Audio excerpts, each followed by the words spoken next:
Hello everyone, welcome to episode 14 of the OKKO Anime Club. I'm sorry we are slightly late for the people joining us live, but we had some internet issues. And Everything issues. Everything issues, to be with fair. the universe. Including public transport turning into lifts and various other things. But joining me as always, I am Backshift. Joining me as always, my co-hosts, Ebby, Bizarre85, Hello. and Cam, Tensei Twister. And there kind of couldn't be anyone else to join us as a guest for this episode than this one here, where this show has basically changed her life. And Sarah, I'm just going to say right now, I apologise for taking up the time in this stream so far, introducing people, and I'll now pass to you, and you can start talking about Haikyuu now. You've been taking away precious time in which I can just gush about this show. But actually, even though you've been on here once before, I'm actually going to ask you to introduce yourself again before you talk about Haikyuu, because I'm that evil. The tease, man. The tease is real. The tease is real. Speaking of tease. Is that a blend of both again? I got this sweet Kamigami mug though. Not this time. No, it's just regular. But I wish I brought my merchandise. Wish I could bring all the merchandise I've bought so far with me from my room. Because if you can't tell, I'm in the student center of my college. Wouldn't it have been amazing if you just like leaned back and you were in a volleyball court? That would have been perfect. You just brought a laptop into the court, and there were like people playing around you. This is my 1-to-1 scale Haikyuu playset.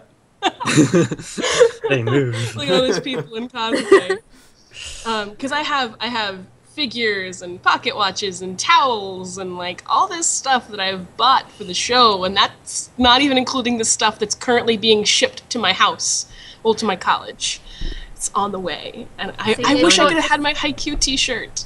It's not just me with free merchandise. I know. Every girl has a week. I was like, if only we could have done this episode and the free episode that we're doing next time both together, so we could just have a contest between Ebby and Sarah going, I like this more than you like that. We could have had like bars at each side. It would eventually lead to me crying. It would eventually lead to me crying. Going, there's no more of this. We'll have to do like one of those online polls after the free episode, and we'll figure out who people thinks likes what more. Who is the greatest fangirl? But anyway, Sarah, fangirl. Who are you again? Who is this lovely lady joining us today? I am a reviewer on YouTube. I do a channel with anime reviews, and then I sometimes make lots of fun videos about people who hate me. That's kind of what I do. So, just doing the review thing, and then the fangirl thing, and the fangirl thing, and I love Haikyuu a lot. I love it a lot. Just start talking about Haikyuu now, because this was what was this your first sports anime like ever? This not including Free, which is more a slice of lifey kind of, but it was my first sports, and it kind of, because I was like, sports anime, not my thing. I don't want to watch space anime, it's so damn. And then I was like, I actually saw it on Tumblr, because, who would have guessed? Sarah! I saw it, I was just scrolling through, and I just kept seeing it all over Tumblr, and I'm like, fuck this shit, I'm gonna watch it, I wanna freaking watch it. And then, I did, and I was like, sports anime are the best thing ever. And I just watched all the sports anime. I watched Kuroko no Basket, I've been watching Ping Pong, and Ace Wo Nerai, and Taisho Baseball Girls, and it's kind of transformed my entire life. That pretty much happened to me. When I first watched Kuroko, and it was just like, whoa, sports anime's a thing. Suddenly, let's watch that and nothing else. Yeah. I've literally been marathoning, unless it's like seasonal anime. Everything else that I've like gone out of my way to watch is a sports anime, purposefully, just because I want to watch more sports anime now. I'm like, I've been missing out apparently, because damn, it's awesome. Yeah, I know, right? So just how much do you like this show? Just, can you put it into words? Because anyone who's familiar with you at this point, who follows you on Twitter, everything you say is Haikyuu this, Haikyuu that now. If I could put it into words, it goes back to the quintessential, like, when I loved anime as a kid, when I didn't know it was anime. I really loved Dragon Ball Z, and I love that kind of like childlike innocence of Goku when he's like so excited to like fight things, and everyone's like, oh, he's nothing because he's so little, he will never defeat us, and then they're like, oh my god, he's so strong and amazing. And I was watching Haikyuu and I got that same feeling. It was Hinata, and you know, him just being so excited, like, I'm gonna go and I'm gonna play volleyball and I'm gonna be amazing. And then everyone's like, there's nothing you can do, you're just so tiny, blah, da, da, da, da. And then he jumps up in the air and everyone's like, oh, he's so amazing. I really love this show so much. It just reminded me of how much I loved that as a kid, and it was just bringing some kind of weird nostalgia back to me. I love it so much. Were you sold on it instantly? Was it just like as soon as episode 1, you were just like, right, this is my life now? Pretty much, not gonna lie. It was like 4 in the morning or something like that. I was like supposed to be going to sleep, and I was like, fuck this. And I got on Crunchyroll, and I was like, I'll watch the first episode since I've been seeing this a lot. And then I just marathoned the entirety, because I think only like 6 episodes were out by that time. I just marathoned every single one in that one night, and had to go to work at 6 a.m. But it was worth it. It's worth it. It's definitely worth it. Became my entire life. I love Haikyuu so much. Everyone should watch Haikyuu because it just gives you these amazing happy I'm hoping everyone who's with us now has seen Haikyuu. Otherwise, we're going to spoil otherwise all you leave. Only just to be honest. Actually, though, to be fair, if they've seen a sports anime before, they probably know how the plot's going to go down. But yeah, thanks. You and your explanation of, oh, you know, in Free, when they have that bit where the coach doesn't want to be the coach, but the coach will join him eventually because that always happens. Well, I knew. I didn't know that before. And I know that because you told me, and I was like, well, he's obviously going to say yes. This isn't an interesting story anymore. Thanks, Alan. I'm sorry, but he would have joined anyway. You probably knew he would have done. It's just how it goes. They never join instantly, otherwise they're like they wouldn't have anything to put in that episode. Okay, let's move. I'm sorry, Sarah. I'm gonna have to give you a quick break from talking about Haikyuu. We'll get back to it. Catch your breath. Get hydrated. Because you've now transitioned from Free is kind of your semi-introduction into sports anime into this. No, excuse me. I've seen Beyblade before, and that is classed as a sports show. So true. Fuck you. Technically, isn't Chihaya Furu classified as a sports anime? Chihaya Furu is classified as a sports anime as well, but that was a Josei. This is a shonen, right? Yeah, shonen. True and true. I was surprised by how much I was surprised by how much I liked this, to be honest. I like Free more, but I think they're totally different shows, so I'm not comparing them as sports shows, I'm comparing them as... I think I still like Slice of Life more than sports. But... What was I even saying? I liked it, yeah. I felt like some of the episodes were super long for some reason, though. I don't know if anyone else got this, but I was watching the episodes and I was like, oh, it's got to be nearly over. And then I'd click on like the screen of my tablet and I'd be like, oh, it's 12 minutes in. Are we talking about like in the middle of match episodes? Or no, we're talking all the episodes. For some reason, I just felt like the episodes were so long. I was like, oh, I'm doing so well. Oh, I've only watched 4 episodes. Oh no! I was like, I was watching the episodes, and it was the opposite for me. I would just watch it. Oh my god! And then I was like, you probably the credits would have enjoyed. Rolled, and I'm like, what's going on? There needs to be more in the episode. You probably seriously would have enjoyed the way that it seemed to me, because I was like, I kind of just want to finish this because I've got places to be, but it seems to be taking forever. But I still really enjoyed it. Do not get me wrong. But yeah, I want to play volleyball now. And it actually reminded me, I used to be on my netball team at school, and you know that like squeaky shoe sound? That is nostalgia in a sound for me. That squeaky shoe sound is just sports anime, the sound. Yeah, man, it's awesome. It's like, that's like 50% of what you hear during Kuroko. Or that one character from the Black Rock Shooter anime, where she'd make that sound even if she was walking on carpet. Oh yeah. Because they just wear squeak shoes. It's not actually the floor, it's just the type of shoe. Someone in chat said that Hinata was better than Haru and I want to cry. How do you even compare those two? It couldn't be more different.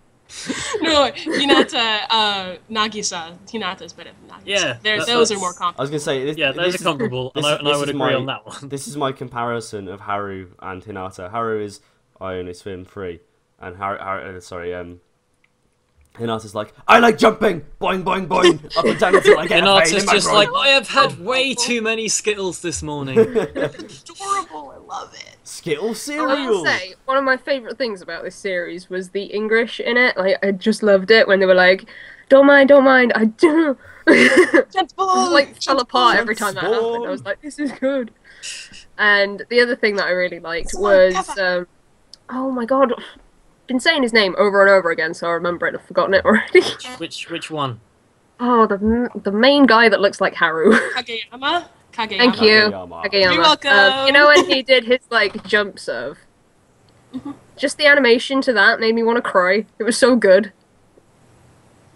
I don't know why. Oh, okay. Cam, what did you think? Just talking about jump serves. I flipping loved whatever Great King's name, Oikawa, Yeah. When he did his jump serves and all of his like his school people in the crowd like, it was just like, it took me so long to clock that it was the crowd because I thought it was just a cool sound effect to like be like, this is how amazing he is. No, if it was going to be a cool sound effect, it should have been like a laser shot. I might have to splice that into an episode now. Change the sound effects. Cameron. Yes, darling. First and foremost, what's your current experience with sports anime? And then lead that into what do you think of this one? Not much, to be honest. I don't watch that much sports anime. Probably ties in with the fact that I don't watch much anime, really. No, I do. Apart from what we do for this. It's kind of what we do for this and kind of where I have time. And Terraformers. And Terraformers. Over and over. I watched the OVA again yesterday night. Probably should have been watching Haikyuu, but never mind. I have finished it. The OVA and just like, man, this show's so much better without big black circles everywhere.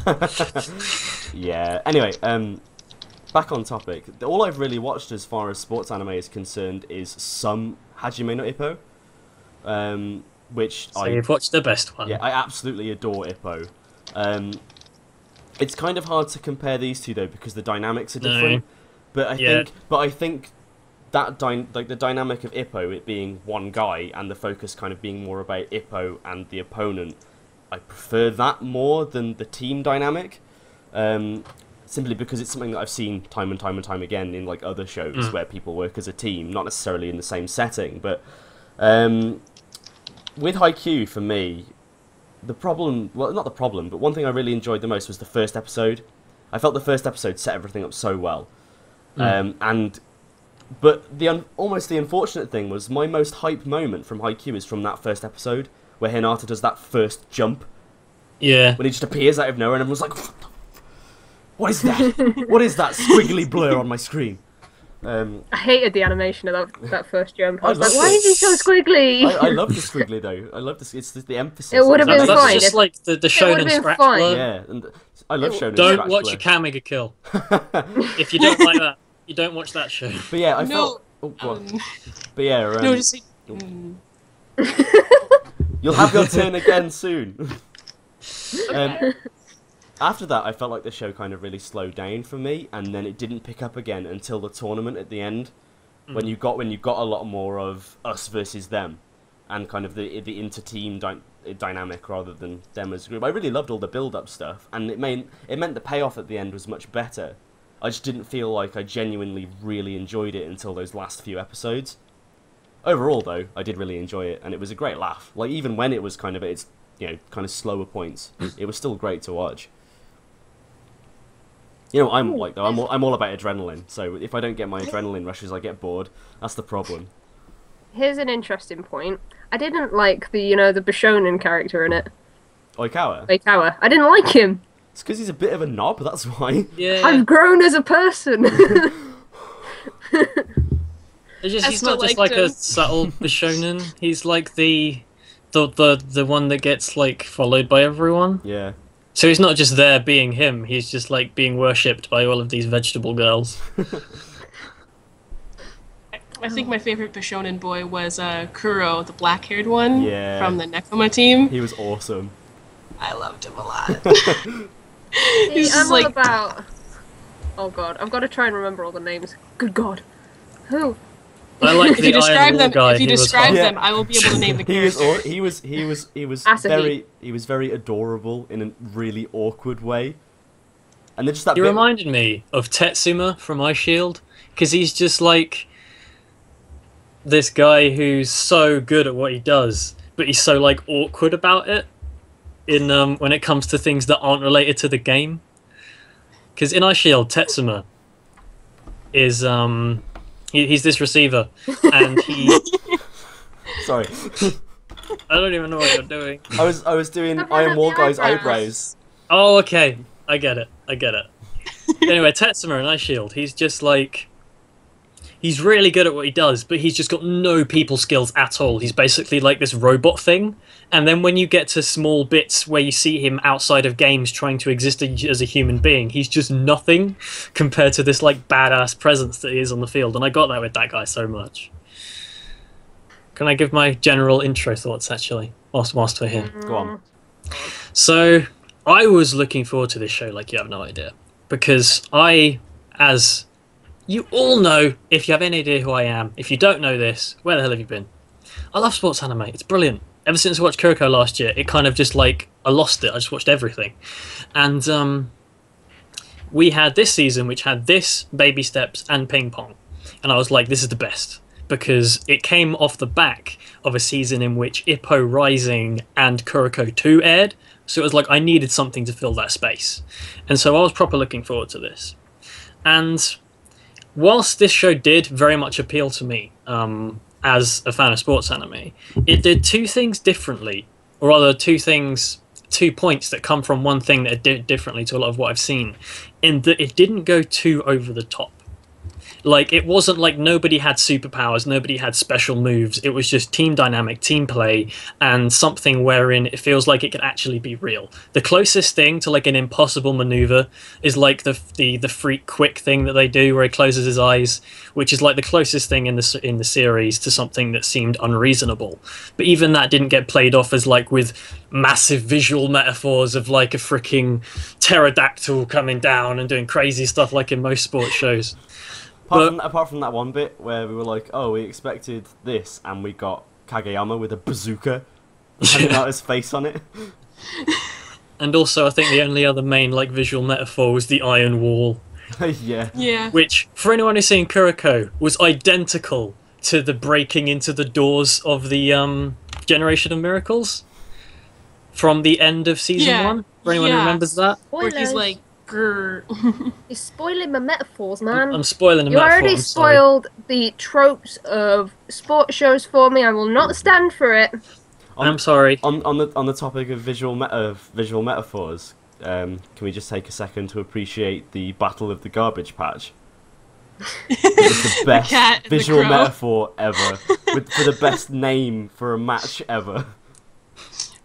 That was pretty amazing. It was awesome. I loved it. And so, going on with what I said, it being more realistic I really liked, because it gave me a different spin on a sports series, and it allowed me to, whilst this show in so many ways is so bloody similar to everything else, like it's team dynamic, school tournaments, same tropes, same things, same stuff happening, there was no real surprise there. But it was able to be a little bit different with the fact that it kept things toned down, but that came at the sacrifice of I didn't get anywhere near as hype watching this show as watching so many other sports series, just because, as you said, Cam, it peaks in scale very quickly and doesn't really go above that. And whilst that peak in scale was good and I did enjoy it when it showed up, it just didn't go any further from there, so I wasn't able to just like lose my shit and jump around my room and fall on the floor and start screaming out loud and like foaming at the mouth like I do with other sports series. Hi, that was me. And I guess for me it probably was different because I didn't have the same frame of reference that you did, Alan, with, Kuroko no Basuke and other sports anime. This was my first legit sports anime. So, and having now watched Kuroko and a lot of others, I do see where you're coming from. But I guess what was lacking a lot in those shows for me was, even though they were teams, it wasn't as much of a team dynamic. Yeah. Like in Kuroko, it's mostly just Kuroko and Kagami, and that's it. And you don't really get to know about the other characters and their that's something I'll definitely give this show props for. Is it relied heavily on the team idea, specifically with Karasuno. Some of the other teams, not so much at all. Because some of the other teams, they only had, say, like 2 or 3 members who they actually even named, who did anything, and everyone else was just kind of there to support them. But in Kuroko, it's very much like groups of individuals, and it's like, here is this person, here is his special ability, here is this person, here is his special ability. And aside from Kuroko and how his entire dynamic is team play, it's a lot about one person doing something and another person doing another thing, whereas this was very much kind of a web of different things connecting in order to score. Or they call it scoring? I think they call it scoring. I'm not sure if there's different terminology in volleyball. There was definitely a very strong sense of camaraderie between the team. I think that helps out with them being more of a smaller team dynamic as well. Yeah. With there only being like a handful of them rather than a larger team. It's easier for them to stay together rather than being fragmented into smaller groups. I definitely get that, but I also felt that there were some characters that I just did not give a shit about, and I don't think there was much they could have done in the time that they had to make me give a shit about them. Like who? Pretty much everyone on the bench apart from the other setter. Suga. Suga. Sorry, I'm really bad at names. Cool. I know all the names. Mr. Pinch Server. Yeah, but he had his moment. That was awesome. That was what I was waiting for. Where he messed up and everyone was like, yeah, but what was he going to do? Great. What was he going to do? Win for them? It's like, that would have been such a spin. Can you imagine? Like, oh, shit, he won the match. I'm actually amazing. They benched me because I'm too good. Yep. There we go. I really liked Asahi's development, I suppose. You know how he was like, no, I don't want to play volleyball anymore. I hate it. It's stupid. I know it was done in... Was it an episode? Was it half an episode? I think it was foreshadowed over quite a while, I believe, before he actually joined them again. Yeah. Yeah, they kept mentioning and it was a while before you actually realised that his attitude was like that because of a specific thing, I guess. Because before you thought he just quit for the jollies. Yeah, like he got bored of volleyball or something, and then he came back, and I was like, this guy might actually end up being my favourite character. And he wasn't, but he was nearly there. It's because after he was after he had his big moment, which was one of the hypest moments of the series by a mile for me, when he broke through in the training match or whatever, that was sick. But after that, he just stayed the same. Like, he didn't really get anything else beyond that. That's not true at all. Yeah, there's the whole match against the Iron Wall. Yeah, but during that was just basically... It was just kind of a full stop on what had happened before, I guess. But there was the other bit where he was, doing spikes from the back instead of the front. Pipe something? I don't know what... Yeah, it's called the pipe. Yeah. I don't know what the terminology of volleyball is. I still don't quite understand the rules of volleyball or the scoring system. When the ball hits the ground, someone scores a point, and if you touch the net, someone scores a point. Depending on how it ended up touching the ground, that side of point worked. And then there was that weird rule where he was like, I had to jump from this line because otherwise it would be a foul, and I was just like... Yeah.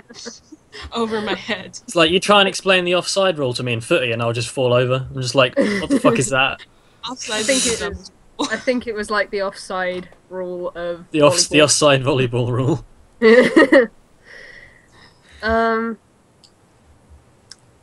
Yeah. I really liked Asahi. I'm questioning their names because now I'm not sure. Right. As I said, I don't remember anyone. I've got Mal open here now just to try and remember people's names. There was another character that I wanted to bring up really quickly, and that was Nishinoya. Nishinoya. Thank you. I know. His voice actor, I haven't heard him in anything for ages, and I absolutely love that guy. Because he did Rin in Blue Exorcist, and he did Nizuma Eiji in Bakuman. I friggin' love that guy so much. But Nishinoya? The Libero. Yeah. Him. He was the best one. He was awesome. He was the best one. He was easily one of my 2 favourite characters. Definitely. The bit where he goes, "You watch the front, because I got your back." I was just like, bro, come here, give me a hug. You're too good. You're too good. He was amazing. Just how like shouty you got. I think Nishinoya and Ryu were my 2 favourite characters, just because whenever they did anything, they'd be like, "Oh, I did a thing!" Oh god. Right, let's just talk about characters. And the best moment with the characters for me was where the manager was like, "Do your best, gambate," and their eyes sort of like went. That was a beautiful moment. Yeah, you know who else's eyes did that? Yeah. She was amazing. Okay, she was everything anyone could ever want from a female. I like the female volleyball captain from the girls' team. Oh, that was the thing I didn't like, actually, was that they tried to put in some story with the girls' volleyball team. They were just fucking useless. That was so dumb, actually, because it was like, it showed the guys' teams, and it was just like, oh my god, look at all this stuff they're doing, they're so amazing, all this stuff, and then the girls' team they're just falling over and going, ah!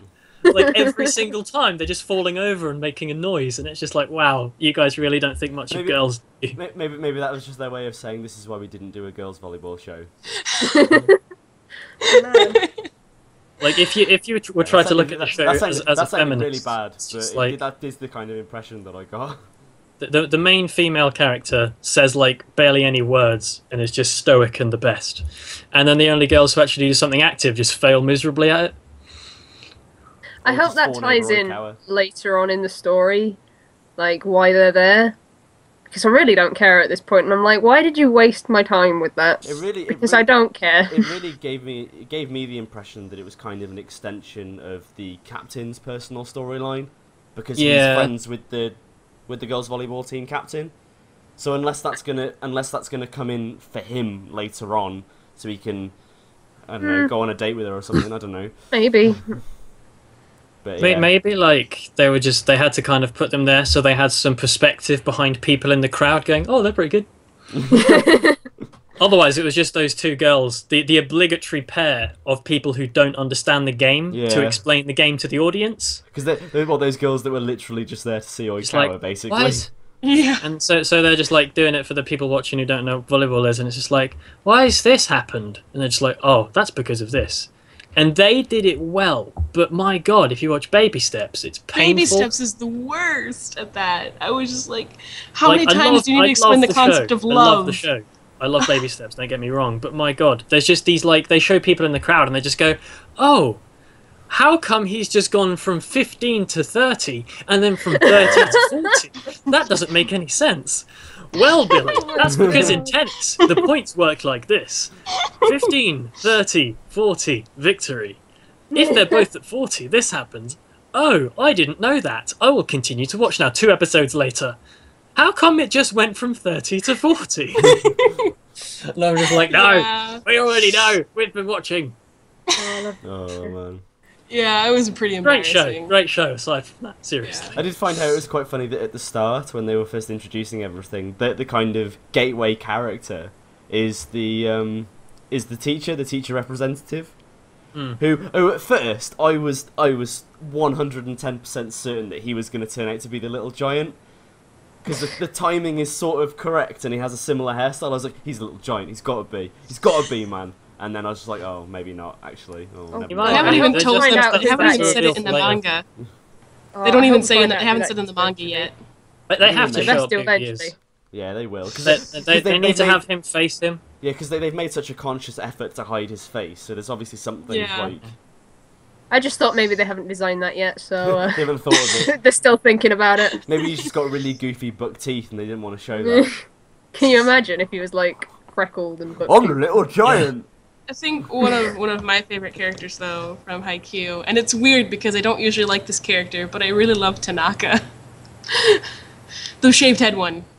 Yeah. Oh yeah, he was pro.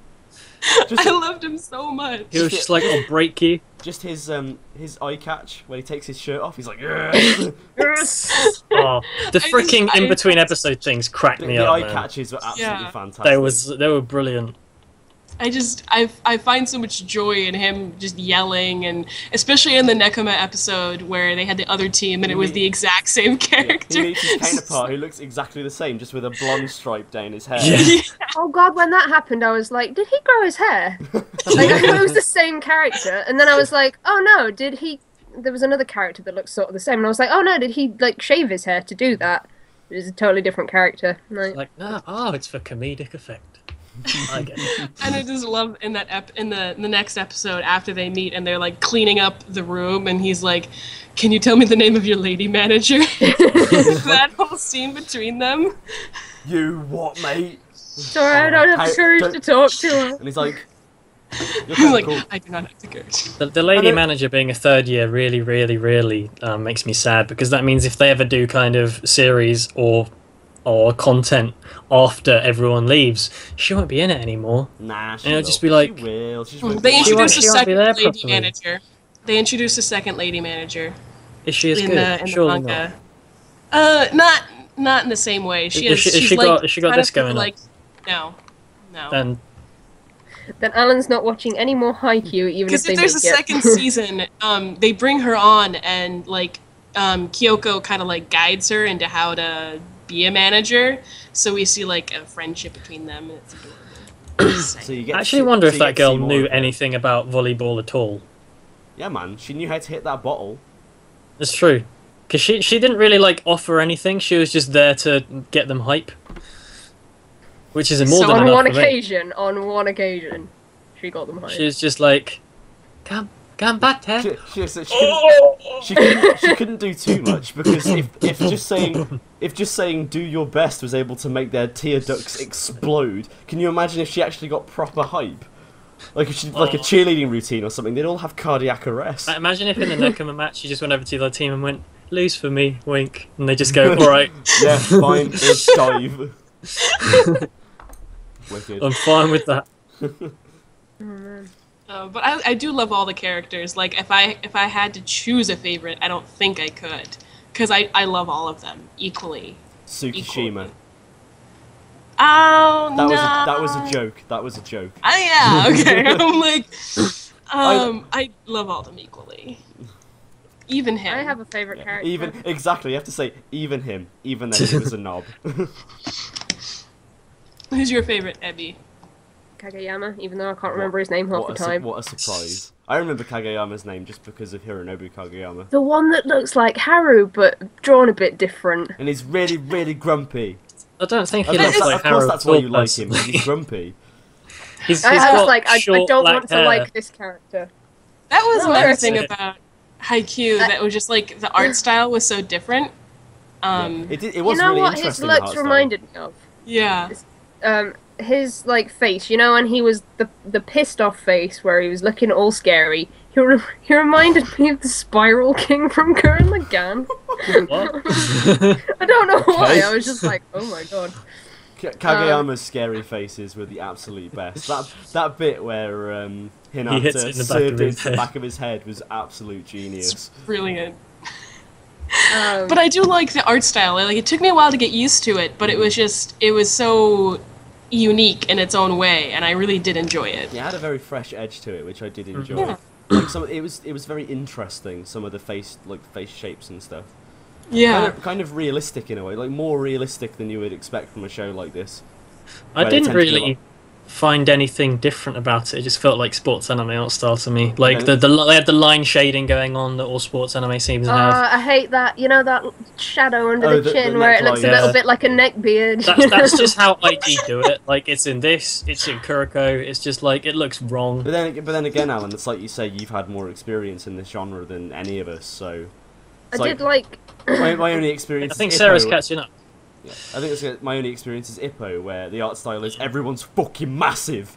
Yeah, and Ippo was kind of the perfect transition for you, because you went from like shonen fighting to shonen fighting that is sports instead of I need to kill you. And it's boxing as well, which is a sport that I'm genuinely interested in as well. Anyway, so. and that's the only thing, is you're only going downhill from there. Yeah. Because unfortunately, I'm about to say the most elitist, dickheaded thing I'll ever say in my life, so I apologise everyone. But I genuinely believe that the only reason people prefer another sports series over Ippo is if they haven't seen Ippo. It's just that good. It's so good. It's like, why is this show so good? Anyway, I'm sorry. It's okay. I did like the design of. Sorry, I'm just going to say this one thing and then I'll shut up for a little bit. But the design of like the uniform, and then Hinata and Kageyama having like one having orange hair and one having black hair. I appreciated that so much. Yeah. Yeah. What colour hair did the little giant have? Black hair. Okay. He was basically Hinata with black hair. Maybe he's the future baby of Hinata and Kageyama. Maybe. Oh, you just inspired like a million fan fictions there, Alan. Be careful. I'm sorry, Sarah. I'm sure you've had these thoughts on your mind the entire time. I dread to think how many frickin' Haikyuu doujins you're going to go home with after your next con. Oh, I don't know, because when I was How many do you have? I only have one. Only have one. And it's not even doesn't even show dicking, so there we go. No, that's the thing, is that I went to, when I was at the convention, and I was like, it was only selling yaoi doujins, and I just looked through, and they have 3 Haikyuu ones, and I'm like, kidding me, give me more than that, just 3 is all you can give me. Hey man, doujins are expensive, so, you know. Oh, believe me, I know, I bought like 4 different others. I bought some Yawapeta ones, and some free ones, and I bought an Evangelion one. Which the title of that one is fantastic. It's You Cannot Take a Shower. I love it. I was like, I have to buy this purely because the title is so amazing. But I just... Something about the characters in this show, I just loved them all together, and I loved the relationships they had with one another, and I just really love the show. It's so good. Shall we backtrack a bit and talk about matches individually? I think is a good way to approach sports Matches series. are my favourite bit, because that's where hype happens. What was first? I remember the first one against Alba Jossi, where they just kind of obliterated them until what's-his-face came on. There was the Nekoma one, and then the ones in the tournament. Was there anything other than that, in terms of actual there's practice the one matches? The one they have against, like, the neighbor team. Like, oh, yeah. The Neighbourhood Association. That was great, because the guy was like, floaty serve, and they were like, what the hell is that? Floaty serve. Floaty serve. Jump float, I'm pretty sure. Jump floater serve. And I did love how that came in back in later in the other matches. That's what I liked, is that like stuff that they mentioned in the beginning almost always got referenced later. My favourite thing, like, that happened in any match, and my favourite piece of terminology for any sport ever, is a dump. What did Kageyama just do? He did a dump. A setter. Oh wow. Aiba Jose are really annoyed that Kageyama just did a dump on their side of the court. I am a mature adult, ladies and gentlemen. Obviously, only the most mature discussion here. So which one should we start with? Probably start with Nekoma, as that's the first important one, I think, because the other ones kind of glossed over a lot of things. They were pretty much just like, shit, he did the freak quick, and now we win. The thing I loved about Nekoma, that was kind of one of those moments where it's probably the closest thing that came to the near unrealisticness that the quick attack is, where it's still very it's a Pidgey. It's very it's still like reasonable and very feasible, but something that's kind of like that would never be like realistic when you think about it seriously. Was the thing that I can't remember his name, but the main guy, the guy was like, oh, volleyball's alright, but Kenma. The guy with the blonde dippy dips. Yeah, the thing that he did with his eyes, he was just like... dippy dips. Oh, he looked over there, he's obviously going that way. Actually, I guess his hair was probably dyed, and then he forgot to dye it again, and the roots grew out. Yeah, his roots are showing. That's what's happening. He didn't dye his hair. I don't know. It's like, if it was all that one colour, it wouldn't be like... next level enough, so it has to be the dippy dip. Everyone in that show is like a wannabe Yankee or whatever. They've all got these really audacious hairstyles. Like they've either got shaved heads or like bleached hair or dyed hair. The blonde hair of the captain guy. Yeah, it's just like they're all just like bikers basically. And then the other setters just got grey hair. It's like, how fucking old are you, bro? Like they talk about Azumune. Azumane rather, and it was like, oh, he's really old, he's clearly a crack dealer. And the other guy's got grey hair. It's like, oh, he's really old, he's clearly a grandpa because he's got grey hair. Oh, it's genius. But I love it. I love how they all just kind of have that bad boy sort of attitude, or the effective, the look of it. I just want to look. I want to come across as wild. No one who says that ever comes across that way. He's so cute. He did just look like an early, late 20s-year-old like bloke just on a volleyball court with a load of kids though. With a bun. Bun's with a a bun. In his little Sorry, beard. I will at least give the series. I will say that there is no one shown in the series that I would say feels like they are definitely too old to be in the show. Mm-hmm. Whereas in most freaking sports anime, you see people who are just like, how are you in high school? I Shield by far the worst offender of this, with people who are like 8 foot tall and like the width of a building who can pick up cars who are meant to be 16, and it's like, no, I'm sorry, no. You've got scars all over your face. Like you're clearly a lot of protein while he's growing up. There's no way you're still in high school. Like, I'm sorry, Banba, but no, you're clearly not allowed to be in school. We are straying from the topic of the match against matches. Sorry. Matches were good. Anyway, Nekoma. It was one of those things where it's like, this guy is quirky, therefore he's amazing. Yeah. In terms of like his skills on the court. And it was cool because it was kind of the first time that someone actually saw through and made like their amazing blind bash actually defeatable. Yeah. He proved that it could be done, and that made everyone shit their pants. Yep. They're like, we can't do it too much. Yeah, I think it's actually that. Good. I did like that one though. That did the typical thing of, it was like this massive rivalry that got built up for ages, and then the match ended, and both teams were just like, "That was awesome. Let's do it again." Moi kai. Moi kai. We've already had 4 games, Hinata. You need to stop now. Yep. They like hold him up, and he's just like, nah! I want to play more Just a classic volleyball. thing though. You got to evolve during the match, because you can't properly evolve off screen because that's not fun enough. Yeah, man. But I like that, because that makes me look forward to when they face them again, because they have like a proper they have like a respectful rivalry where they both seem to like really like each other as teams. That is what makes a sports series in so many ways. It's basically like the foreshadowing the rivals and making it so as many people on the opposing team are important as possible, so that when certain things happen, certain interactions happen across the court, it actually has some sort of depth and scale to it. Like it means something when you get this point, as opposed to like, I dumped the ball over nameless guy's head. Or whatever. And it's just, it works a lot better that way. And it took a little while for that to get going, but I think the Alba Joshi match was definitely the best for that in terms of like foreshadowing a person. The Alba Joshi match is definitely like kind of the opposite thing, where it was more like, that's an intense rivalry where there's kind of, I wouldn't say bad blood, but there was kind of more of a, we don't like the way you do things, we want to crush you, great king. Whereas the Nekoma apart from guys... Hinata, who's just like, oh my god, this is so cool! Whereas the Nekoma guys, if they get together, they'll be like, this is awesome, let's just have a great game of volleyball. Especially when bloody Ryu and the other, like, semi-bald guy meet each other again. It's going to be like... My brother from another mother. They'll get the sparkles, and they'll just run across the field to each other, being like, I missed you. And that's why... Shout out to what? I was about to say, shall we move on to the next match, but if you have something else to say.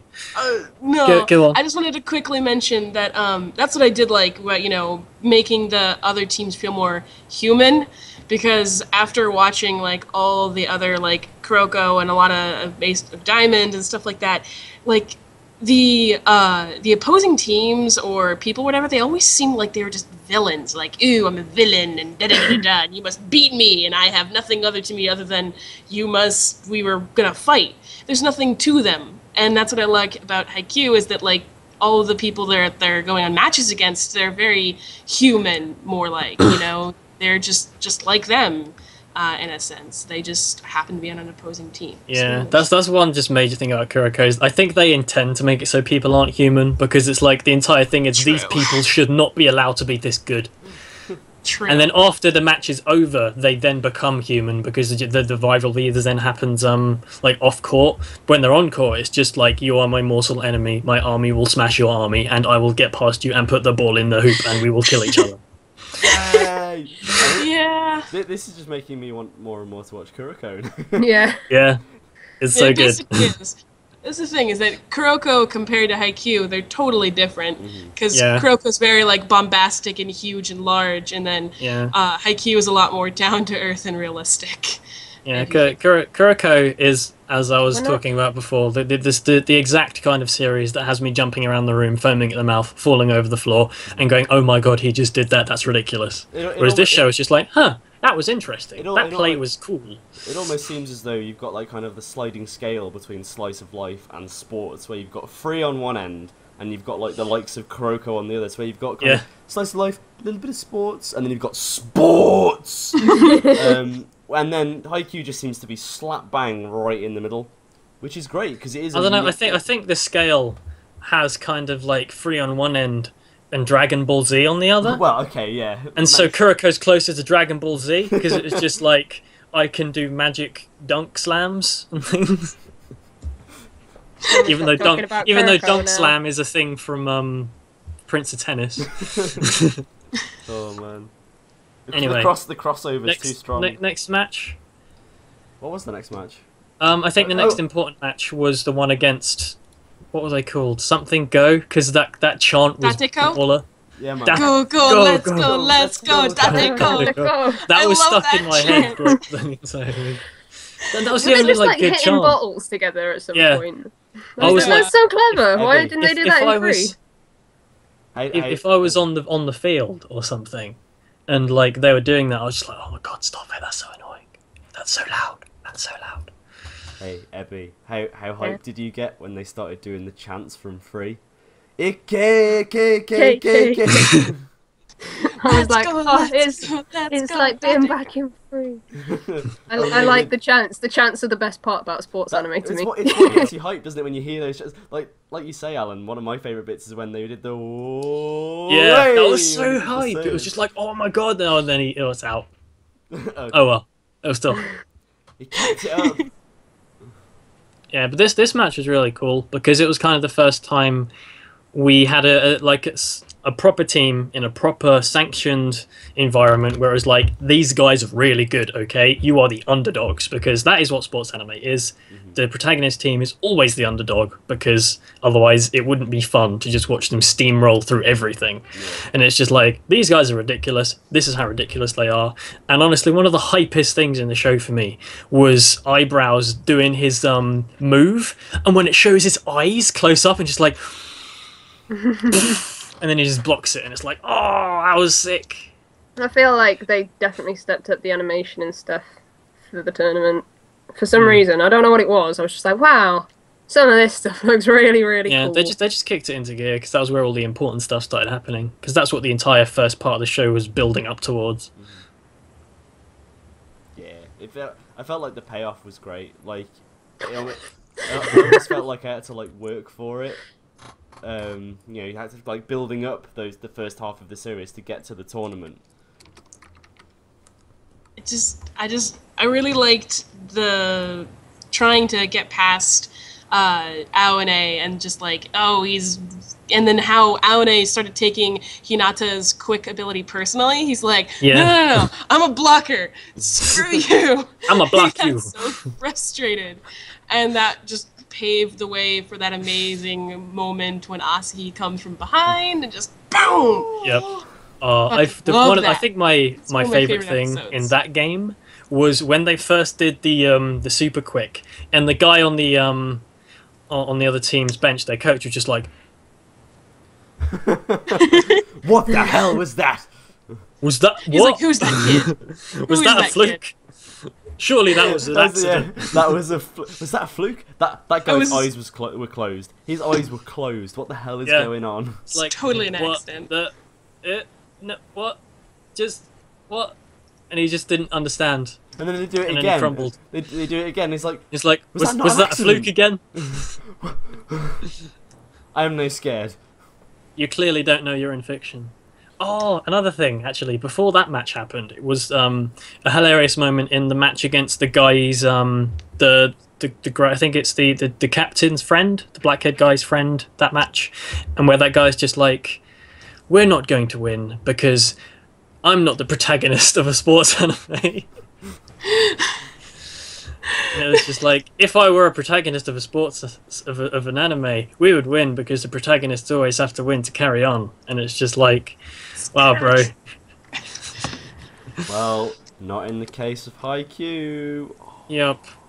No, but that episode where they do have that like really serious moment when you know the other team loses against Krasno and everyone's like crying and like just totally dejected.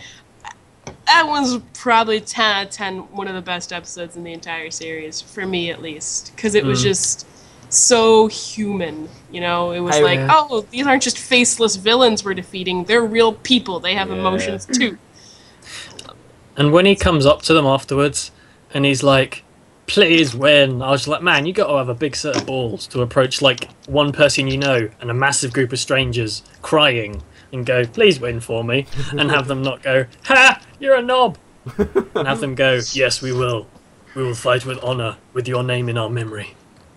And you're a knob. Yeah. But so after the Datiko match, what was next? I think it's just the Abajosi one. Yeah, it was Abajosi straight away, and that was just it was proper good.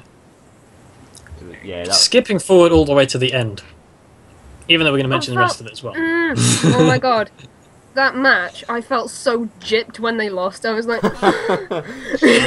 I genuinely didn't know who was going to win, which was something which was cool. Part of me I felt like I knew for a lot of it.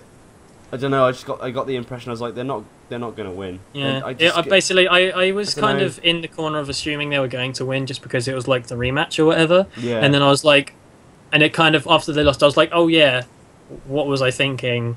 They had to lose because otherwise we would have had Karasuno versus Shiratorizawa, which would be a completely pointless match because Shiratorizawa have not been foreshadowed whatsoever so far. Yeah. And that match would mean nothing. Yeah, exactly. They have, which means they can then. They have now because everyone had that moment where Karasuno lost, and I can assume everyone thought right, and now Abajosi are just going to get completely rinsed by Shiratorizawa, which they did. Yeah. I just felt so gypped because I was like, oh, I've watched this for four episodes, and I've had so much fun watching it, and it's been great, and they did really, really well. And then they suddenly lost, and it just felt like the most jippy thing ever. I was so upset. Suddenly lost. The score was like 37-35 million. And it was like, oh no, the bow's dropping. And I was like, quick, Libero, get over there. Teleport. Save it. Use your magic legs. Here's the thing. I remembered. Like, why can you use your feet in volleyball? Yeah, I was about to say because I looked at that when I did it. I was like, is that allowed? Are you allowed to kick it? Yeah, that seems weird. There's no restriction. It's just kicking it is a lot harder to control. Why aren't they just playing football then? Oh man, you could use your bum. I don't think you could dump with your bum. You can't kick it to serve it. No, that'd be sick. Oh wait. It's basically once it's in play, you just have to stop it from hitting the ground. You could use your arse if you wanted to. Oh, that'd be so good. It'd be like, we are special kick team. We only kick the volleyball. But I kind of feel you, Ebby, on that. You know, just the kind of disappointment. And I knew in my heart of hearts that they were probably going to lose because it was coming up to the last episode, and they're going to have some kind of motivation to get better for the next season. Cross fingers. But at the same point, it just really killed me to go see them. Like, none of them cried or anything, but then they all went out to eat, and they're just tears are falling on their faces as they're eating, and I'm like, that's actually mentioning like second seasons and everything. That's actually one of the big reasons why I really like that they lost, because it was like that tournament is over now. This particular arc of their lives completely wrapped up.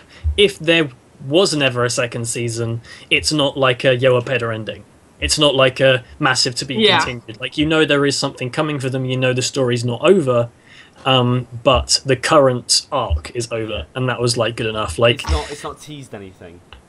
Yeah, like in any shonen manga adaptation, ending at the end of the arc in your series is just the best way to go, even if there is so much left to carry on with, instead of going for a ridiculous cliffhanger and having, because even if there is a sequel confirmed, like, cliffhangers are annoying to wait on. Mentioning freaking Yoapeda again, it just makes me want to punch babies. You realise that you've brought up like every other sports show that we're not talking about more than you've talked about Haikyuu.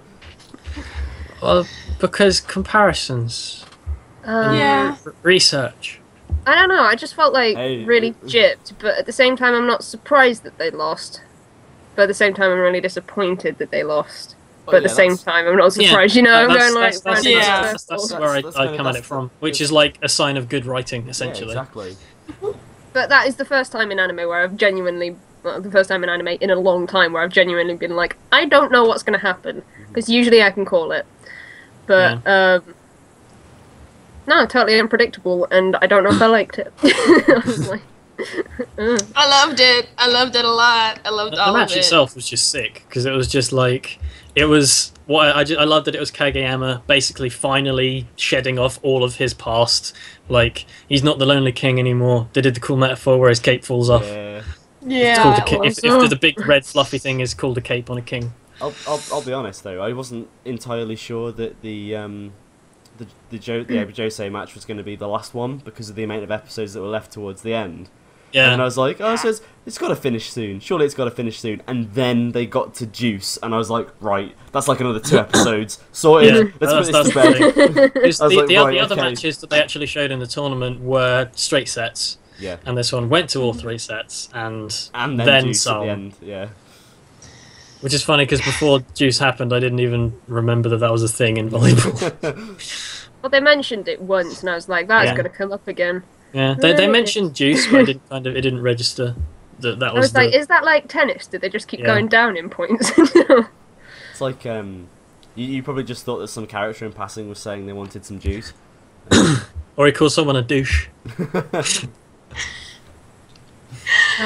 Yeah, I'd like that just everyone had their moment in that game as well. It went through the entire team, well, the Karasuno team anyway. The Awajoshi team still only had like 2 people on it, essentially, and then a bunch of blank faces. Yeah. Their Libero was cool, though, because they're like, he used to be a setter. And it's like, oh. And he still sort of is. Yep. I will say, like, at the end of that match, when they lost, I was like, I care about this show. Probably a little bit more than I realised. Yeah. Because I was genuinely upset when they lost. I was like, no. That's the one massive advantage that having all the build-up throughout the entire series gives you, though. So even whilst the practice matches and some of the more character-building-y stuff isn't as hype as I would have liked, watching kind of a sports anime and thinking, I want to be, like, on the edge of my seat all the goddamn time. It's like I mentioned before, you get that payoff at the end because you've had all this time to get to know the characters and their interactions, so by the time you get to that end point, you give a shit, basically, without even realising it. Yeah. And now I'm just really, really looking forward to what the next match is going to be like, because everyone's kind of clicked now. All of the everyone's still got their rust. Like, they're still full of new players. Hinata still can't receive for shit, but like all the interactions are there with his face. Yep. Yeah, his face. I love that. I can't remember which match it was, but he got hit in the face and it turned into a chance ball. I was like, chance suit. Nice receive. Nice receive. That's just so funny. Oh, what I want to know is, if they did a Roadrunner with the things they said in matches, do you think they just recorded it once and then used it in every match? Like they only do one meep. Don't mind. Yeah, like I was just thinking if they record like chance ball, nice receive, nice serve, and then it's like I'm going to go with probably not, because the Japanese animation industry has standards.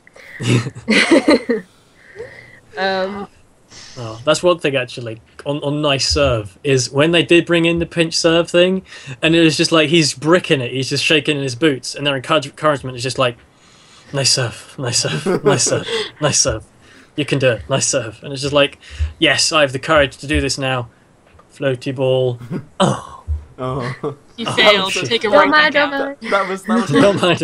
You know when OKKO was doing his serves and everyone was like, "Oi!" His pinch serve was the perfect example of Oh. Oh.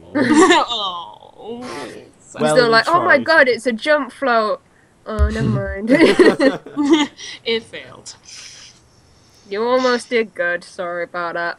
It's a patch on the head and send you back to the bench. I was like, we haven't seen him play since the very first match, ever, and it's like, oh, this is his moment to shine. I just feel like he's going to be so much more important when the third years are gone because they're going to need the numbers more than. Yeah. That'll be the thing, won't it? The third years will be gone. They'll need to fill the numbers, and he'll be. I swear they were making like a really big deal about how this was going to be like the last chance for the third years, and then they went, "Don't worry, we've got the spring tournament instead." Because I don't remember any of that. Well, they're just not going to mention the spring tournament because, from a viewer's perspective, they don't want you to know that this isn't their last chance because that way, like, there's less on the line. So I cared a lot less when I realised that it wasn't their last chance because I thought that was their last tournament. That happened. I think they said it was their last, like, inter-high tournament. Yeah. Like, they were really specific about the wording of it, and I just assumed that meant last tournament. And that's actually another thing that reduces the scale of everything a lot as well, is that only, like, 2 people on the team are third years. So even after all is said and done, 3 people, sorry. But still, like, a lot of the core of the team is made up of these new people. So that once the next year runs around and everyone else is gone, you're still going to have a very similar dynamic in the team. Who is going to be the next captain? It's not going to be any white hair guy, and the captain's going to be gone, and the bond guy's going to be gone. It's going to be bad. Yes, you're right. Maybe by that point, Tsukishima will stop being a cunt. Yeah. and Ryu will be the next ace, and it'll be amazing. Yeah, you will. You will be the next ace. That's the thing, though, is that as far as I know, because I haven't read all of the manga, but I've seen a lot of it on Tumblr, and I know, mention the word Tumblr, everyone giggles. Sarah. It's only because this one back here spends half her life on it as well. That's all it is. But as far as I know, from what I've seen, is that even now, up to like where the manga is currently, I'm pretty sure that the 3 members still haven't graduated yet. Like, it's still ongoing. How much was adapted, though? Like, is there enough for another season? Oh, there's plenty more for another season, and they do introduce, like, other new enemy teams to go up against. That's not Shiratorizawa. So, but, like... with the amount of, like, merchandising and stuff this show's getting, I would be surprised if this never got a second season. Yeah, I'm pretty sure it's like, number 1 in, like, the Blu-ray DVD rankings, too, so, like... It's got the sales. Like, Production IG aren't Madhouse. They actually make sequels. Like, they've pulled through on Kuroko. That's getting the entire thing adapted. Like, they're going to do it with this as well. I think I remember it said, like, the latest manga print run was, like, 10 million volumes or something. Wow. Something insane. I honestly legit think what they're going to do is they're going to do Kuroko 3 and then immediately after the next season do Season 2 of this. Because Kuroko 3 has already been announced, and that's basically going to be repeating what they did last time. I think that would make a lot of sense. Because whilst everyone's still on the high from the other one, they get their replacement. Yeah, makes a lot of sense. There you go. That's my prediction, everyone. And I'm going to be wrong, and you're going to judge me about it, but I don't care. Because... Don't mind. Scroll down to that YouTube comment section. Just be like, you were wrong! Alan, how dare you! Oh! I finally got my first "you should go back in the kitchen and make a sandwich" comment. Oh man, those are the best ones. I love them. It's great. Oh, I don't get those because I'd love to make a sandwich right now. I'm pretty hungry actually. Anyway, you want me to make your sandwich? Let's not bitch about YouTube here. On YouTube. On YouTube. Let's talk about Haikyuu. Right, what haven't we talked about? I'm trying to think if there's anything else in that match, because there was so much that happened. That's the thing, that match it was all over the place, that one.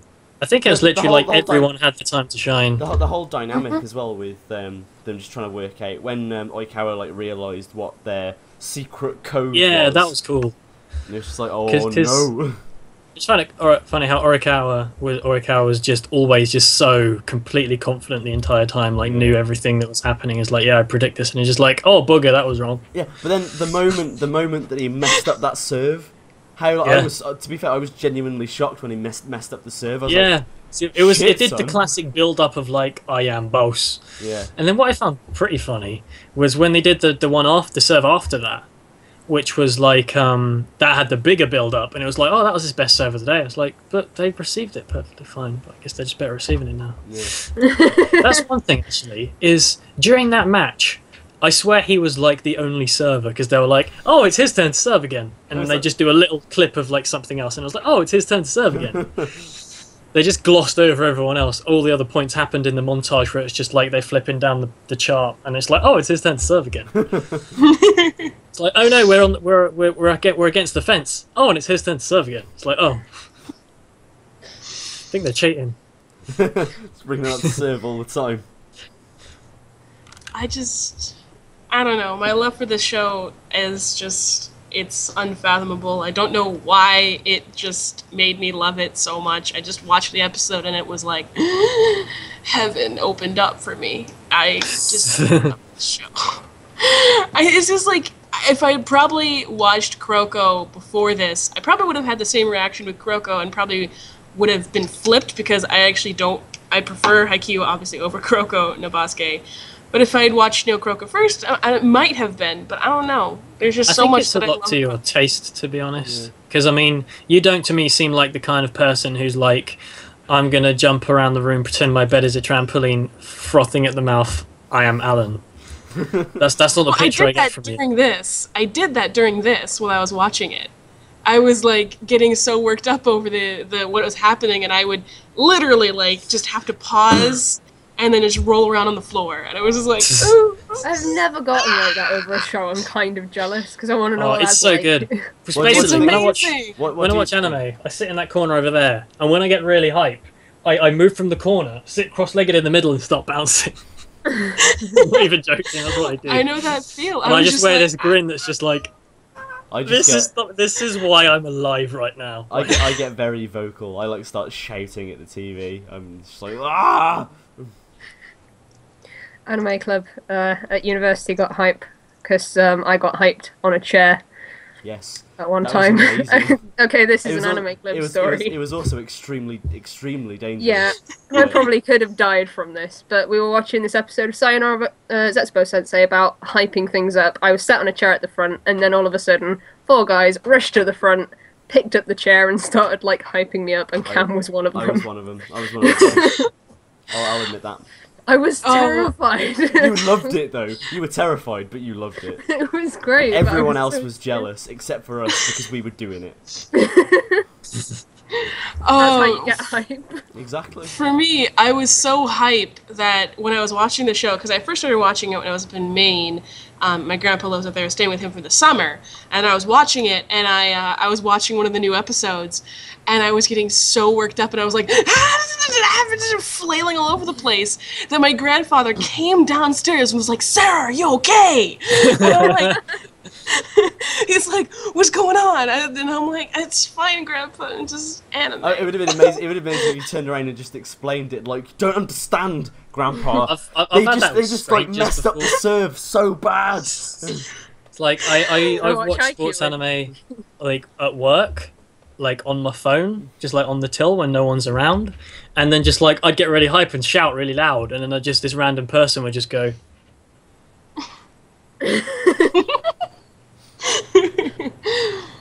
Yeah. The focus that your camera did then was perfect.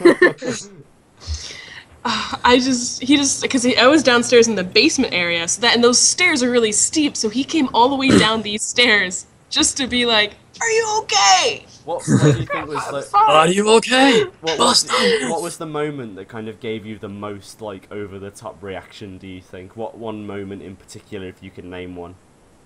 Oh, if I could name one moment in particular, I'm definitely gonna go with, I think it's episode 17 when they're up against Dateko and it's Asahi and they got the pipe and then they totally fool him, and I love that moment so much. I think for me it was probably Azumane's first big thing when he returns. Like, I'm not sure what episode it was fairly early on. But that was like brilliant. That was when it set in stone, when it was like when I was playing my watching this and Baby Steps game, trying to figure out which was better whilst they were airing. What was your 2 hypest moments? We're playing this game now. Go on, Ebby. Go on, Cam. I think now. Top 4 hype moments from Haikyuu, Season 1. With Backshift, Passage 85, Tensei Twister, and 42Believer. That's a hard question. I'm trying to which moment made you sit cross-legged and jump up and down on the bed with your mouth wide open? There were certainly moments that made me go, oh! But I'm trying to remember exactly what they were. It's all a bit of a blur to me because I've watched all of it in the last 3 days. So it was the first time that they did the quick attack. Quick. That's the best way to put it. Quick. You know, where he like locks on to where Hinata's hand's gonna be for the first time. I was like, that's cool. That's about the most hype I got, though. I don't get hype about anything because I'm boring, okay? Oh, I think it was the bit where Iron Wall guy, I've forgotten his name, when he jumps up over the net and he just screams, Jugo! It's like, whoa! I think one of my favourite moments with him was when, I'm not sure who was spiking, but he just goes, oh, there's a gap. And he's like, zoom in, and he just goes, and then the guy just goes, just like his hand just moves supersonic speeds and just goes, zoop. It's like, watashi wa defense. There was another moment that I really liked, but it was just because of the animation. I think it might have been their match against the team that they lost against in the tournament. And the last point where all of a sudden the animation was like, look at how good we are. And I'm like, oh, they're going to win. And then they lost. So, I don't know if I can explain it any better than that. Very tired. I think I remember. What was your guys' favorite? Did you prefer the first opening or the second opening in the ED? What did you guys think? No, don't ask me this question, because oh my god. Okay, I really like the first opening, but I also really like Suki. It sounded like a folk song. The first ending. The first opening, I really liked the first opening, but then they switched it to an opening by Tsukima Switch, and I love that band so much, so I can't choose. It's really hard. I don't even remember the first opening, because I watched like the first 15 episodes or something whilst they were airing, stopped when I realised we were doing it for Club, and caught up when we, like, this week. I don't even remember the first opening, and I probably didn't even listen to the endings, because I never listen to endings with sports anime, because it had that one bit in it where it was like, oh, come on, and that's the best part. Oh, yeah. Asuka Demo-chans. I have in sports anime, they get in the way of the next episode, basically. They are the iron wall. You know what gets in the way of the next episode? Those friggin' recaps that they do at the start of every episode of everything ever. This isn't just Haikyuu, just everything ever. I genuinely don't remember them that well. I blazed through it so quickly and had to skip openings and endings to save time. It's alright. Someone put me on Unplugged DJ later today. I don't feel like I thought that highly of them either way. Like, they're not something I'd add to my Plug DJ playlist or anything. They're good, but they might be added to mine. That's how we rank how good songs are. Get that in the Plug DJ playlist. Guess what got added to my Plug DJ queue? I just went on Plug DJ just to add this one song. That'd be my first story. Whatever it is. Damn right it is. Damn right it is. Have we mentioned... I think we've got a couple more characters to discuss probably, and then kind of some of the other stuff in the wrap-up after the match. Like, the bit where they're in the gym afterwards, screaming, where it's like, running around. You guys don't need to come today, and they're just like, oh, that was just nuts. Hinata, you're like, also the bit you're like a disgruntled gerbil, where they're like, Kageyama was just going crazy throwing the balls. Oh my god. I died. Where they're washing themselves. And before they go to the when under the fountain. Yeah, under the fountain, and before they go for the food, and then he just like pushes him on the ground, and he's like, "We lost!" Please don't remind me. Please don't remind me. About that scene. Again. My one question about that scene is why the fuck was Hinata not wearing any shoes? He was just barefoot outside. I was like, what's going on? Where are his shoes? He seems like the kind of guy that just does random things when he's angry. He's like, oh, we lost. I'm so angry that we lost. Fuck shoes. He's probably got enough oil and grease in his socks to oil a Range Rover. So he's probably just taken them off to like, and then thrown them and whipped someone in the bum with him. He's outside. He's outside. Yeah, he's got to cool his feet shoes. down. And they probably honked to high heaven. I was gonna say he spent all that time jumping, you know. No. I just think about that episode. I legit cried during that episode. I was so emotionally invested in the show. I was just like, please don't cry. Please stop getting angry. Oh my god, you poor babies. I'll protect you. I think for me, though, that scene in the gym was missing for me. I really wanted to have like a promise between the two of them where they go, let's make a pact to never lose again. No, that would have been so high. The thing is with those two, right? They aren't really friends in a way. Like, they're friends, but they don't want to admit they're friends, if you know what I mean. No, it's sort of like, they like each other, but they sort of hate each other at the same time. You know? That's the impression I got anyway. Of respect, I guess. It's like you don't have to like me, but you have to respect me. They're friends. They're totally friends, but they just don't acknowledge that they're friends. Just one of those things. I think Hinata acknowledges that he's Kageyama's friend, but I don't think Kageyama acknowledges that anyone's his friend. It'd be a hit to his Kageyama's pride if he did. Dialing all the way back to the very first episode, how hilarious was it that Hinata's team was just a random ragtag group of people? How did he get into a tournament at all? He was just like, yeah, it's just me and my mates. It's because they respected his charisma. It's so funny. And like that, my favourite, in fact, I've just remembered this now, the bit in that very first episode where there's the one guy from the football club who just starts kicking the ball. Yeah. Like, I also just really liked how when Kageyama, actually, if they weren't both on the poster, the show could have gone in different directions, wherein it could have either been Kageyama could have been his eternal rival at a later date, instead of being on the same team. Like if you didn't already know that they were going to be on the same team from the posters, it could have been a cool thing. Like, actually probably would have been perhaps interesting or surprising when he joined. And when you saw they were going to the same school. I'd not really paid much attention before I started watching the show, so at first I thought that was actually going to be the case, and then when they kind of got together, I was like, oh yeah, he's in the opening, isn't he? So it's like, because like foreshadowing a rivalry that early would have been cool. It's my JoJo's problem where I'm like, oh, so they're going to be on the team because they're in the opening, and they're going to be the coach because they're in the opening. I see where this is going. What the crap happened to Kageyama? Because when they showed the bits of him as a kid with OKKO, he seemed like just like this genki little smiley boy. And he was just like, oh, senpai, teach me how to serve. I reckon OKKO was just really, really crap. That's before he became all bitter. No, that whole thing where, like, you know, he's on the team and he gets all arrogant, and then, like, when he tosses, there's no one there. That's when he became all jaded and stuff. Yeah. It's like, OKKO was going to punch him. And it's just like, man, you're a dick.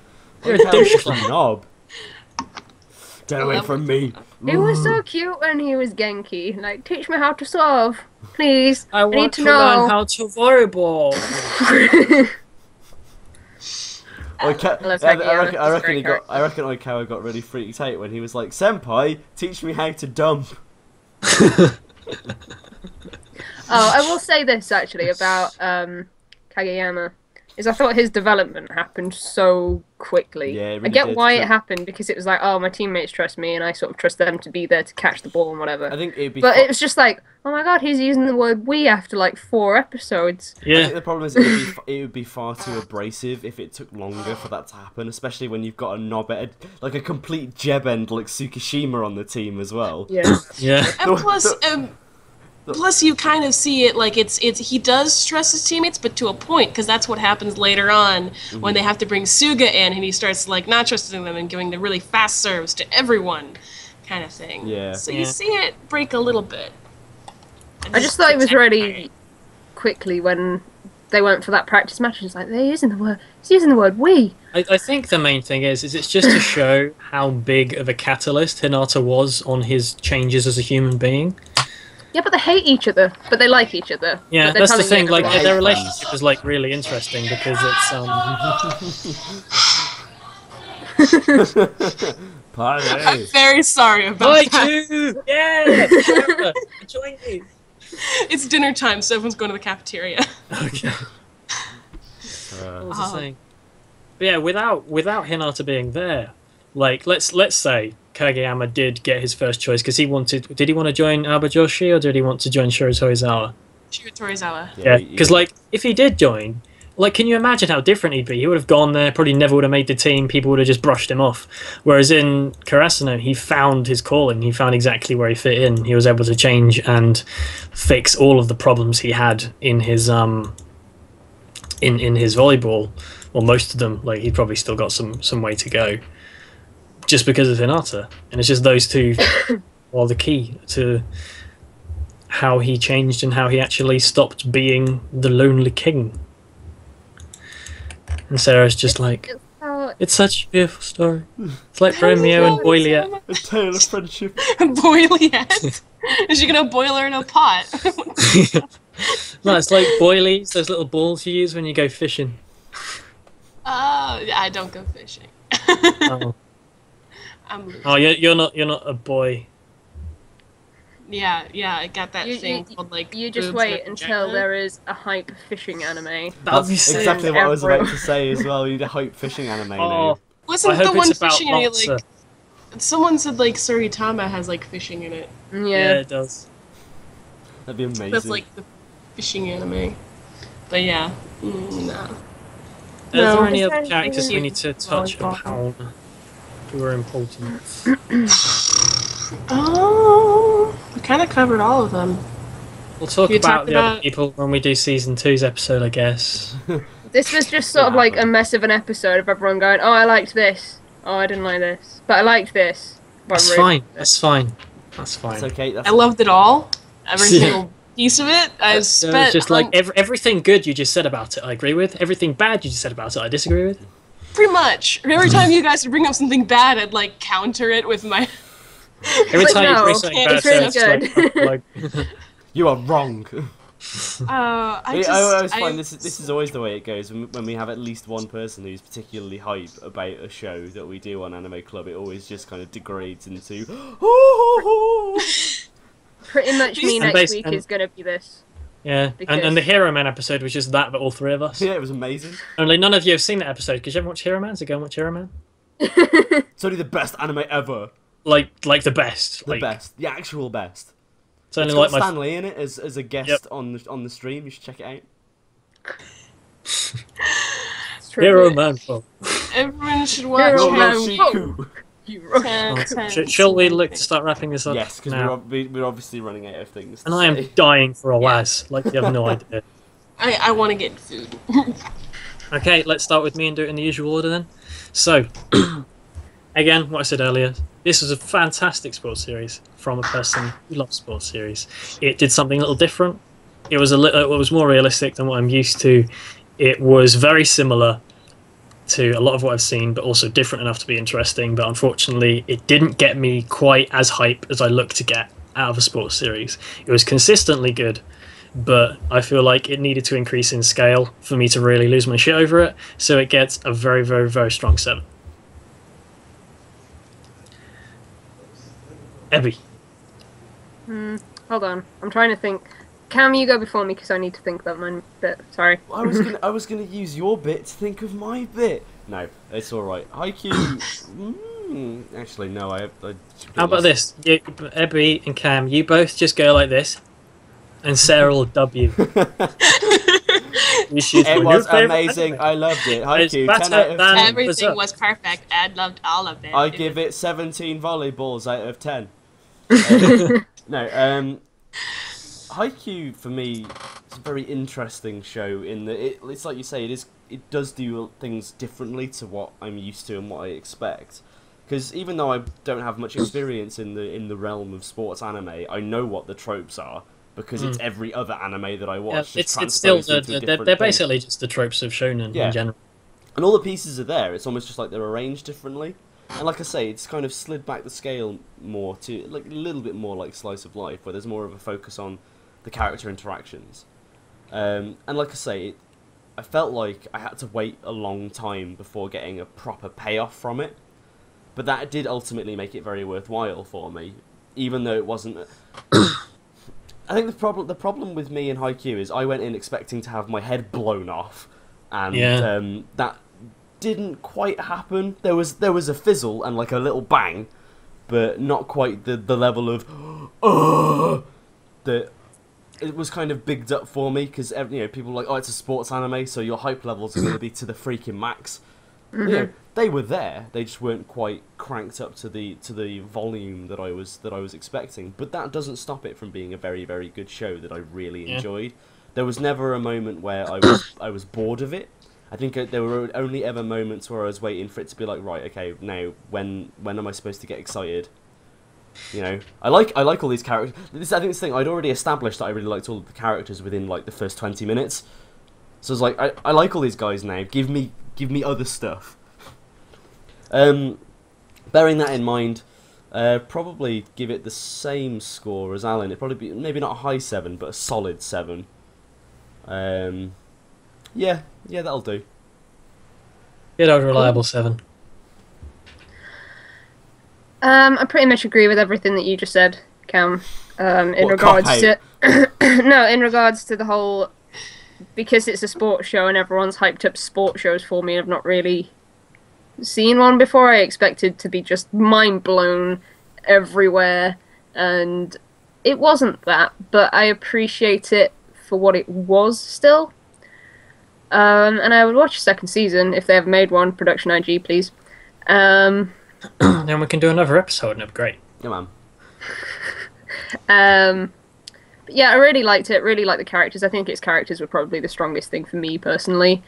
I would also give it a 7 out of 10. Like you two, genuinely, you can check my anime list if you believe I am copying these guys. Which means our total score is going to be 31. Oh wait, Sarah hasn't said her rating yet. I just predicted it.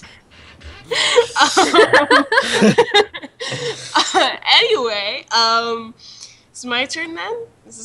No, we're done now. Bye. Later.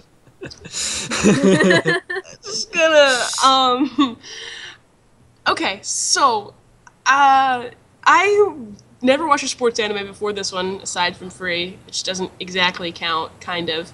So, going into Haikyuu, I was like, this looks adorable, and I just want to see some fun stuff. And I got fun stuff and awesome characters and great animation, and I was hyped through the whole thing because I didn't have really any major expectations for it at all, because I'm like, I don't really like sports anime, so it's probably not going to impress me. And then it just impressed me, like, just impressed me. Just what more can I want from it? It did everything that I could possibly ever want out of an anime, and I just fell in love so much with everything that it did, and it got my heart racing and my pulse pounding, and I was just freaking out the whole way through.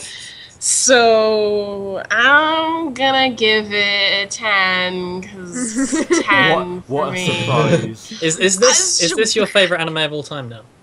No. It's my second favorite. It's gonna solid second favorite. But you can even see on my hummingbird. It's like it's like second. It's in the second position. Everything else I don't really care about, but 1 and 2 are definitely my first and second favorite anime. The first one, I don't know what the first one is. It's really, really weird one, and I don't suggest that anyone watch it because it's kind of bad. No. Oh, God, no. Is it Sekaiichi Hatsukoi? No! Are you... No, it's not. So is it Ramen Bear? It's called Supernatural Detective Neuro. It's a stupid, like, Mystery of the Week one. I love it. I love it. A lot. And it gives me the same kind of feeling I get when I watch Haikyuu, so they're both my favorite. I love them both. Yeah. So yeah. Well, 10. Thank you very much. Thank you very much for joining us, Sarah. Thanks for having me on. Like, it's been a pleasure again, and more so because last time it was last minute that we got you on. You were Madam Angel filling in Yokorama. I don't go on the internet anymore. Shoes. And from the get-go, the only reason we did this episode is because during the last episode you were on, you said, "Are you doing a Haikyuu episode?"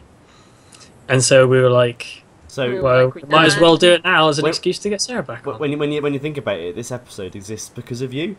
So thank you, Sarah. everyone, so thank you, Sarah, for joining us. We are very much looking forward to the times in which you can join us again. Of course. Haikyuu season 2. Anyone who doesn't know her yet, Oh, yeah. she's a person who does J-Taku as well, so go listen to those. She talks about yaoi on the season podcasts, and she has her own channel. She tells you how many things are wrong with things. I do. I do that Next occasionally. week we're doing Free Eternal Summer, so you best watch it. We're doing some rubbish sequel thing. It's just like... I'll leave and I'll scroll fully formatted and stuff on the OBS. I'm never going to attempt a joke. Spoilers, Free Eternal Summer is really good. Yes, alright. So you go all watch that. If you haven't seen Season 1 yet, watch Season 1, then watch our episode on Season 1 with Ken, and then come and join us for Season 2, because Ken's joining us again. Both Ken and his air conditioner will be joining us. But it's in a week's time, not in 2 weeks' time, and then after that we're going to be gone for a long time. So you best appreciate us while you can. You guys have better been MCM and Baby Metal and all kinds of things coming up. If you guys had been watching it like week by week as part of the season, then you won't need to watch it for club. So you know. Even though Ebby's going to watch it again anyway, because she's Ebby. I might try and. I've been watching it week by week, so I might just try and cheeky it next week. I'm gonna see how I feel. I've seen it 3 times. I've got to watch the last episode, so I'm gonna see how I feel after the last episode. I might quickly run through it again. I'm not sure. But if you are interested in hanging out with us for a little bit longer, head on over to plug.dj/otakkato. Is that it? Takakato. No, plug.dj. Yeah. I should really put the Plug DJ link on our screens, because that would be cool. I'll do that from next time. Methinks. It can go where Justin TV used to be. But then I need to add a 4th thing on. That can be. Hey Justin, rest in peace. Yeah. Google. We'll put Google on there. They're always good. Anyway, good. Thank you very much for joining us, Sarah. Thank you. Has been Back to Shift. This one's been Ebby. That one's been Cam. Twister. Cam Twister. Ebby Jelly 5. Alan Shift. Signing out.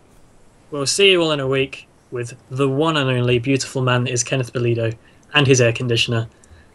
Do not miss it, because it is sure to be a splash. Tutty bye. Bye.